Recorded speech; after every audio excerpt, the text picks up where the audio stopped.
आज के वीडियो में हम लोग बात करेंगे काकेशस पर्वत के बारे में और काकेशस देश के बारे में।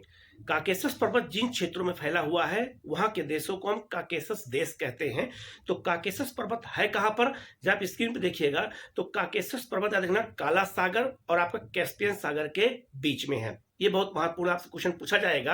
क्वेश्चन पूछा जाता है कि कैस्पियन सागर और काला सागर के बीच में कौन सी पर्वतमाला है, तो काकेशस पर्वतमाला है। ये आपको याद रखना होगा, ये बहुत महत्वपूर्ण जो है पॉइंट है। दूसरा, आपसे ये भी पूछा जा सकता है कि काकेशस पर्वत का लोकेशन कहां पर है, तो आपको ये बताना होगा कि काकेशस पर्वत याद रखिएगा बहुत महत्वपूर्ण है, जो यूरोप और आपका एशिया को बांटता है, अलग करता है। ये आपको याद रखना है। और ये भी याद रखना है कि काला सागर और कैस्पियन सागर के बीच में ही इसकी लोकेशन है और ये 5 देशों में फैला हुआ है। कौन कौन सा?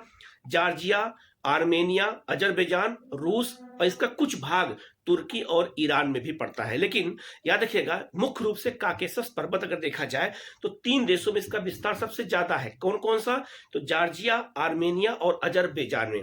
इसीलिए जॉर्जिया, आर्मेनिया और अजरबैजान को हम क्या कहते हैं? काकेशस देश कहते हैं। अब आपसे क्वेश्चन पूछा जा सकता है कि काकेशस देश में किस देश को शामिल किया जाता है, कौन से देश शामिल नहीं है। तो ये बहुत महत्वपूर्ण पॉइंट है, याद रखिएगा कि काकेशस देश जो है 3 है। कौन कौन से? जॉर्जिया, अजरबैजान और आपका जो है आर्मेनिया है। ये बहुत महत्वपूर्ण पॉइंट है। ये ऐसे ही मैपिंग की क्लास में क्वेश्चन ऐसे एग्जाम में आते हैं।